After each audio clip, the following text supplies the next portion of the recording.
Hello, students. Good morning. Today I am presenting a very beautiful story, અમૂલ્ય વાત.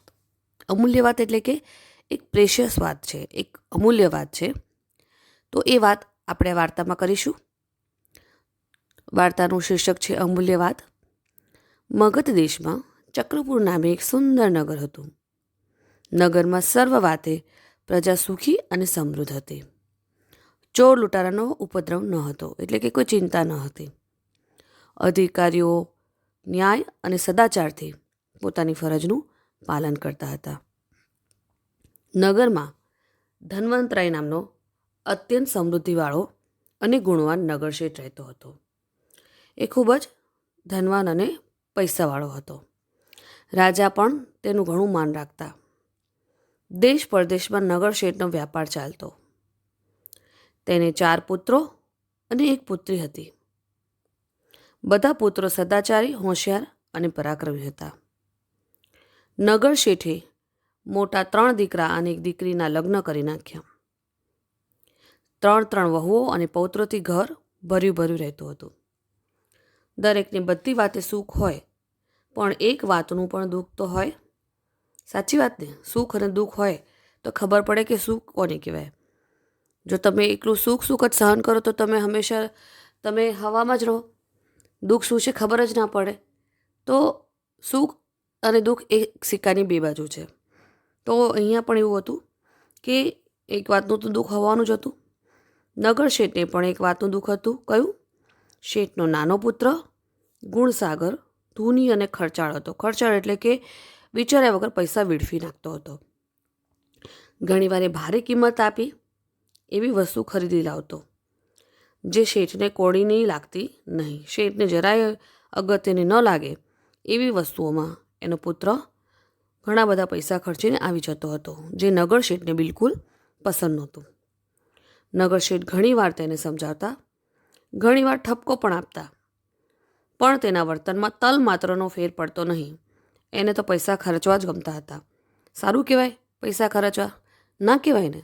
તો તમારે પણ આ વસ્તુ શીખવી જોઈએ કે જરૂર લાગે ત્યાં જ પૈસો ખર્ચવો જોઈએ અને જરૂર ના લાગે તો પૈસાને કાબૂમાં રાખવા જોઈએ. પણ તેના વર્તમાનમાં પણ તલ માત્રનો ફેર પડતો નહીં. તે પોતાનું ધાર્યું જ કરતો હંમેશા. એકવાર તે એક પુસ્તક લઈ આવ્યો. નગર શેઠે પૂછ્યું, આ પુસ્તક કેટલાનું? 100 સોના મહોરનું. ઓ બાપરે, 100 સોના મહોર એટલે કે 100 ગોલ્ડ કોઇન્સ. આટલું બધું મોંઘું? બતાવ તો કેવું છે, હું તો જોઉં કે 100 સોના મહોરનું પુસ્તક કેવું સુંદર છે. કોનું છે? કહીને તેમણે એ પુસ્તક જોવા માંગ્યું. ગુણસાગરે પુસ્તક પિતાના હાથમાં મૂક્યું. પિતાએ તે ખોલીને જોયું અને બધા પાના ફેરવ્યા અને પછી ગુસ્સાથી બરાડી ઉઠ્યા, એટલે કે બૂમ પાડી ઉઠ્યા. આવા પુસ્તકની કિંમત 100 સોના મહોર? આ તો કોરું છે. પૈસા વાપરવાની કંઈ અકલ બકલ છે કે? તું કોરા પુસ્તકના 100 સોના મહોર આપીને આવ્યો, ગોલ્ડ કોઈન જે એટલા કિંમતી હોય? તું એમ માને છે કે આ બધું ધન હરામનું છે, ફેંકી દેવાનું છે, ગમે ત્યાં પૈસા નાખી જ દેવા? તું વિચાર્યા વગર બિલકુલ કંઈ પણ લઈ આવે છે? પુત્રે કહ્યું, ના પિતાજી, એમ હું માનતો નથી. વળી આ પુસ્તક તદ્દન કોરું નથી. એમાં એક પાના પર સોનેરી અક્ષરથી કંઈક લખેલું છે, તમે વાંચો. એકદમ કોરું પણ નથી હો પિતાજી, મેં પૈસા એમનેમ નથી ખર્ચ્યા, તમે જુઓ તો ખરા. મારે આ પુસ્તક વાંચવું તો શું, જોવું નથી, અને મને તારું મોઢું જોવું નથી. તું મારો છોકરો થઈને આવા કામ કરે છે એટલે તું પુસ્તક લાવ્યો એ પણ મને નથી ગમ્યું, અને પુસ્તક લાવનારો પણ નથી ગમ્યો, એટલે મારે તારું મોઢું જ જોવું નથી. આજે શેઠનો ગુસ્સો 7મે આસમાને પહોંચી ગયો હતો. ગુણસાગરે પુસ્તક લીધું અને પિતાને પ્રણામ કરીને ઘર છોડીને ગયો. નગર શેઠ બહુ જ ગુસ્સામાં હતા, કેમ કે એને તો થઈ જ ગયું કે મારો પુત્ર હવે ક્યારે શીખશે આ બધું, અને આ બધું શીખવાની બહુ જ જરૂર છે. એટલે તેમણે પણ તેને રોક્યો નહીં, અને તેમને થયું પુત્રને ખોટા લાડ પ્યાર ન કરાવવા જોઈએ, નહીં તો તેઓ કુમાર્ગી થઈ જાય છે અને કુળને તારવાને બદલે મારે છે. તારવું એટલે કે કુળનું નામ રોશન કરવું. પણ મારો દીકરો તો એવો છે કે વિચાર્યા વગર જ પૈસા ખર્ચી કાઢે છે, એટલે તારવાને બદલે મારશે, તો મારે હવે એને શીખવાડવું પડશે. ભલે થોડી ઠોકર ખાતો, જાતે કમાશે તો પૈસા વાપરવાનું ભાન આવશે.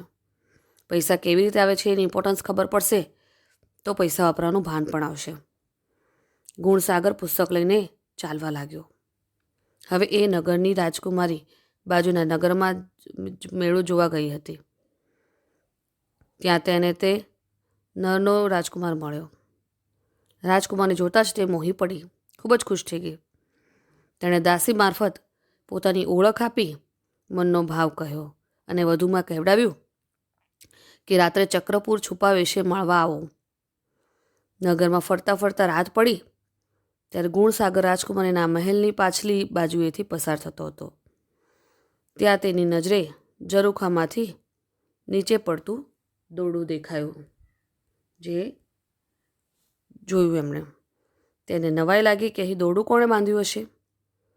તે દોરડાની નજીક ગયો અને તેને હલાવીને જોયું તો ઉપરથી કોઈ ડોકાયું અને તેને ઉપર આવવા ઈશારો કર્યો.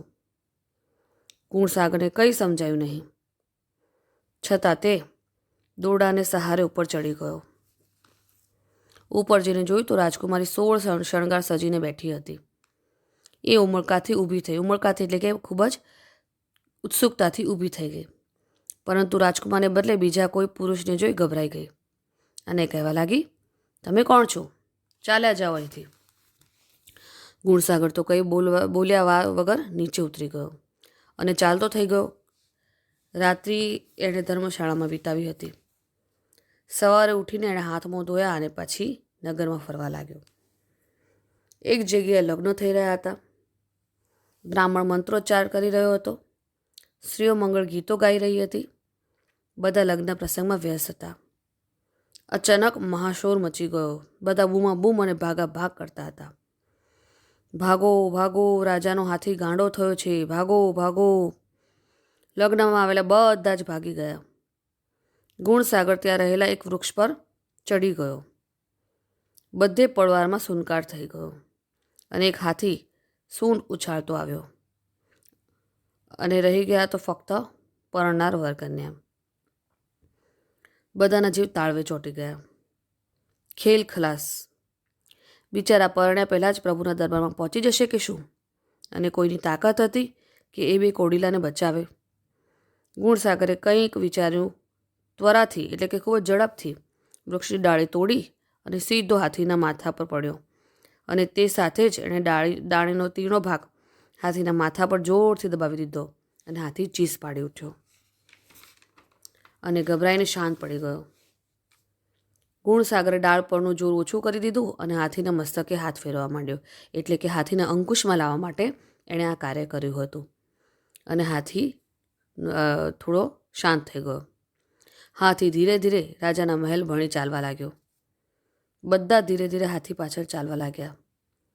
હાથી રાજાના મહેલ પાસે એની જગા પર આવીને ઊભો રહી ગયો અને પછી ધીરેથી બેઠો. ગુણસાગર નીચે ઉતર્યો. મહાવતે હાથીનો કબજો લઈ લીધો. ગુણસાગરે જોયું તો રાજાના દરબારીઓ સહિત એના સ્વાગત માટે ઊભા હતા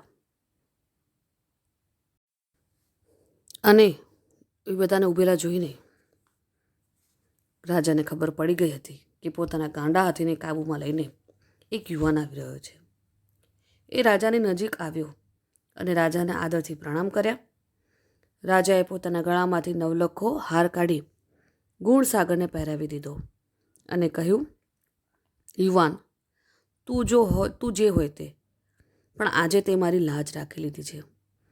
જો કોઈ હાથીના પગ નીચે કચડાઈ જાત તો મને જિંદગીભરનો અફસોસ થઈ જાત. એટલે કે મને ખૂબ જ એનો અફસોસ રહેત. મારા માથે કલંક લાગી જાત. તારું બધું વૃત્તાંત મેં સાંભળી લીધું છે.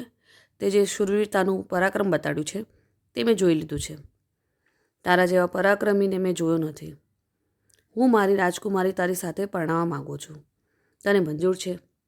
રાજાનો પ્રસ્તાવ સાંભળીને રાજકુમાર આશ્ચર્યમાં પડી ગયો અને કહ્યું, મહારાજ, આપની આજ્ઞા મારા આંખ માથા પર છે. હું આપણા જ નગરના નગરશેઠ ધન્વંતરાયનો નાનો દીકરો છું. રાજા ખૂબ જ ખુશ થઈ ગયા. સન્માનથી એને અંદર લઈ ગયા અને પછી નગરશેઠને સંદેશો મોકલ્યો નગર શેઠ તો આ સાંભળીને આશ્ચર્યમાં પડી ગયા કે મારો જે છોકરો જેનું નકામો કહેતો હતો, જેનો ખર્ચાળ કહેતો હતો, તે રાજાને અને રાજકુમારી માટે એમને પસંદ આવી ગયા. આ તો ખૂબ જ આશ્ચર્યની વાત છે. અને અતિ આનંદિત પણ બની ગયા અને તરત જ મુહૂર્ત કાઢી રાજકુમારી સાથે તેના લગ્ન કરાવવામાં આવ્યા. લગ્ન પછી રાજકુમારીએ ગુણસાગરને કહ્યું કે આપણું કેવું ભાગ્ય છે. મેં તમને એકવાર તો કાઢી મૂક્યા, છતાં તમે ફરી મારા જીવનમાં આવ્યા છે. ગુણસાગર બોલ્યો, તારી વાત સાચી છે. આ બધો પુસ્તકનો પ્રતાપ છે. જો એ પુસ્તક હું લાવ્યો ના હોત, મારા પિતાજી મને કાઢી ન મૂક્યો હોત અને હું મારા ઘરથી નીકળ્યા પછી હું આવી રીતે હાથીને પકડવા માટે ના ગયો હોત અને એ કારણે હું તમારા લોકોના ધ્યાનમાં ના આવ્યો હોત. અને આ બધો પુસ્તકનો જ પ્રતાપ છે. અને આ પુસ્તક મેં ખરીદ્યું એટલે જ પિતાએ મને કાઢી મૂક્યો, એટલે જ હાથીવાળો પ્રસંગ બન્યો, તેમાં હું સામેલ થયો અને તું મળી. અને એ પુસ્તકમાં પણ એવું જ લખેલું છે. મને બતાવો એ પુસ્તક, એમાં શું લખ્યું છે? ગુણસાગરે પુસ્તક પોતાની પત્નીના હાથમાં મૂક્યું. તેણે જોયું તો આખું પુસ્તક કોરું હતું. તે વિસ્મય પામી, એટલે કે તે આશ્ચર્યચકિત થઈ ગઈ કે કોરા પુસ્તક માટે મારા પતિ કેમ આટલું બોલી રહ્યા છે. પાના ફેરવતા ફેરવતા છેલ્લે સોનેરી શાહીથી થોડું લખાણ લખાયેલું હતું. બંને પતિ પત્ની વાંચ્યું. ખૂબ જ ધ્યાનથી સાંભળજો બાળકો, ખૂબ જ અગત્યની વાત છે. નસીબમાં જે લખ્યું હોય છે તે મળે જ છે અને નસીબમાં નથી લખ્યું હોતું તે મળતું જ નથી. મળે છે તો ફરી ચાલ્યું જાય છે. અને બંને હસી પડ્યા. ખૂબ જ સુંદર વાત અહીં સમજાવવામાં આવી છે કે ભાગ્યથી વધારે ને ભાગ્યથી ઓછું કોઈને નથી મળતું. જો આપણા ભાગ્યમાં એ વસ્તુ હશે તો ગમે ત્યાંથી આપણા ભાગ્યમાં આવી જશે. અને જો ભાગ્યમાં નહીં હોય તો વસ્તુ આવેલી પણ જતી રહે છે. તો આ વસ્તુ પરથી આપણને એક મોરલ મળે છે, એક સાર મળે છે કે ભાગ્ય બળવાન છે. હંમેશા આ વાત યાદ રાખજો. પ્રયત્ન તો આપણે કરવાના જ છે, હંમેશા પ્રયત્નશીલ તો આપણે બનવાનું જ છે. પણ ભાગ્ય પર આધાર રાખીને પણ બેસી ના રહેવાય. પણ એ વસ્તુ પણ છે કે ભાગ્ય પણ જરૂરી છે. આપણી મહેનત સૌથી વધારે હોવી જોઈએ અને ભાગ્ય હોવું જોઈએ. ત્યારે માણસની પ્રગતિ થાય છે. કોઈ વસ્તુ પર અને કોઈ એક વસ્તુ પર સ્થિર રહેવાથી કે આ આળસ કરવાથી આપણે કોઈ ના તો ભાગ્યશીલ બનીએ છીએ ના તો આગળ વધીએ છીએ. તો બાળકો આ વસ્તુ જીવનમાં ખૂબ જ યાદ રાખજો. સમયથી પહેલાં અને સમયથી પછી, અને ભાગ્યથી પહેલાં અને ભાગ્યથી પછી કોઈને કશું નથી મળતું. જો તમારા ભાગ્યમાં હશે તો તમને ગમે ત્યાંથી મળી જશે. અને જો તમે મહેનત નહીં કરો અને તમે ભાગ્ય પર જ ફક્ત આધાર રાખશો અને મહેનત નહીં કરો તો હાથમાં હશે એ પણ છૂટી જશે. તો આ વસ્તુ પરથી તમને અહીંયા આ અમૂલ્ય વાત શીખવા મળે છે. તો કેવી લાગી તમને આ મારી વાર્તા? મારા બીજી વાર્તા સાથે હું બીજા મારા ઓનલાઈન લેસનમાં આવીશ. ત્યાં સુધી બાય.